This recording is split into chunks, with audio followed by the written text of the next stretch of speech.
सावित्री व्रत जो कि आज है दोस्तों, आज के दिन कहा जाता है कि बिना कथा सुने हुए वट सावित्री व्रत पूर्ण नहीं होती है। इसलिए आज के दिन यदि आप लोग अपना 2 मिनट 4 मिनट समय भी इस कथा के लिए दे दें तो आपकी व्रत संपूर्ण होगी और आपको 100 गुना फल मिलेगा। कथा वट वृक्ष के पास भी सुन सकते हैं, वीडियो के माध्यम से भी सुन सकते हैं, घर पर भी आके सुन सकते हैं, लेकिन बिना कथा सुने हुए कोई भी व्रत जो पति के लिए रखा जाता है वो पूर्ण नहीं होती है।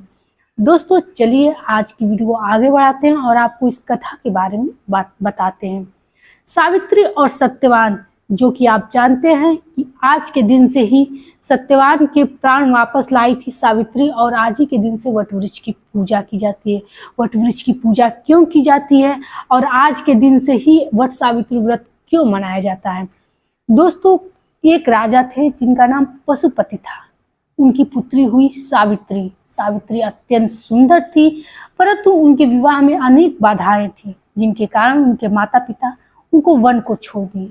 वन में एक दिन उनकी नजर सत्यवान पे पड़ी, जो कि एक वनवासी के पुत्र थे। वनवासी उनके माता पिता थे और उनकी आंखें नहीं थी। इसके बाद से सत्यवान से विवाह करने के लिए सावित्री ने अपने पिता से कहा। पिता के कहे जाने पर उन्होंने नारद जी प्रकट हुए और नारद जी से उनके पिता से कहे कि आप की पुत्री जिससे विवाह करना चाहती है उसकी आयु बहुत कम है, अंततः 1 साल के अंदर उसकी विवाह के बाद मृत्यु हो जाएगी। फिर भी सावित्री ने कहा कि हमारे अंदर सतीत्व है, हम लोग एक बार जिससे विवाह करने को सोच लेते हैं उसी से विवाह करते हैं, जिससे फेरे ले लेते हैं उसी से विवाह करते हैं, जिससे हम लोग अपना साथ वचन ले लेते हैं उसी के साथ अपना जीवन बिताते हैं और उसी से संतान की प्राप्ति भी करते हैं। ये कहकर उन्होंने अपने पिता से कह करके और शादी कर ली। शादी कहा जाता है कि सावित्री एक हट के अनुसार, उनके पिताजी का मन नहीं था, फिर भी उन्होंने उनसे विवाह कर लिया। दोस्तों, हम किताब के माध्यम से नहीं, आप लोगों को साधारण शब्दों में ये कहानी सुना रहे हैं ताकि आप लोग को बिल्कुल स्पष्ट रूप से समझ में आ जाए। उन्होंने सत्यवान से विवाह करने के बाद अच्छे से उनका जीवन चलने लगा। अपने सास ससुर की सेवा करने लगी। धीरे धीरे दिन करीब आने लगा। इनके मन में एक हलचल थी और नारद जी की बातों पर इनको विश्वास भी था और डर भी था इनके मन में। साल पूरा हो गया। आज गए थे सत्यवान ने लकड़ी काटने, रोज की तरह गए जंगल में। सावित्री ने कहा आज मैं भी आपके साथ चलूंगी। वो भी साथ में गई। पेड़ पर चढ़ करके सत्यवान पेड़ को काटने लगे। टहनी को काटते हुए सत्यवान के सिर में दर्द हुआ। वो नीचे उतर गए।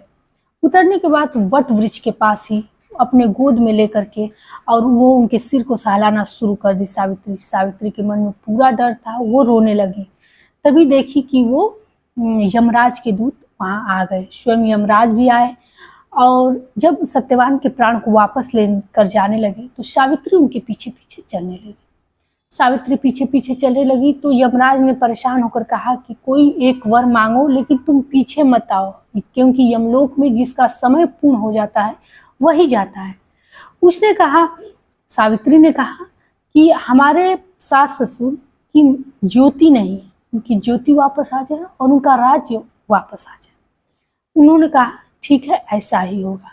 उन्होंने इस वरदान को दे दिया और उनके सास ससुर की ज्योति भी आ गई और उनको उनका वापस राज्य भी मिल गया।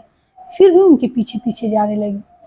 तब यमराज ने कहा अब तुम्हें क्या चाहिए पुत्री, तुम अपने घर को वापस लौट जाओ। उन्होंने फिर कहा कि हमें 100 पुत्रों की प्राप्ति हो और हमें अपने पति से ही 100 पुत्रों की प्राप्ति हो। उन्होंने कहा जाओ, ऐसा ही होगा।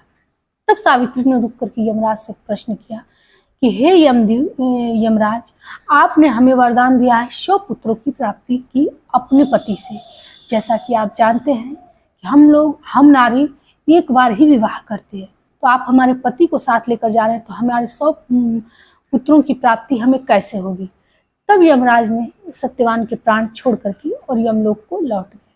खुशी खुशी अपने घर आई, अपने सास ससुर का आशीर्वाद ली और सास ससुर की सेवा करते हुए जो राज्य मिला था उस पर पूरे जीवन अपने बच्चों के साथ, अपने संतान के साथ सत्यवान और सावित्री ने राज किया।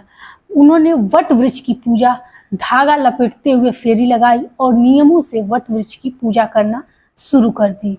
तो आज के दिन से ही कहा जाता है कि जो महिलाएं वट वृक्ष की पूजा करती हैं उनको अखंड सौभाग्य का वरदान मिलता है और पति के जीवन में यदि कोई बाधा भी हो तो समाप्त हो जाती है वट वृक्ष की पूजा करने से। इसीलिए तब से वट वृक्ष की पूजा आज के दिन की जाती है और वट सावित्री के नाम पे ही ये व्रत पड़ा, वट सावित्री व्रत। तो दोस्तों हमारी कहानी आप लोग को कैसी लगी? हम शॉर्ट में आप लोगों को एक एक शब्द स्पष्ट करके समझा दिए हैं, न कि इसमें किताबी भाषा थी। तो आशा करती हूँ कि हमारी कहानी आप लोग को बिल्कुल समझ में आई होगी।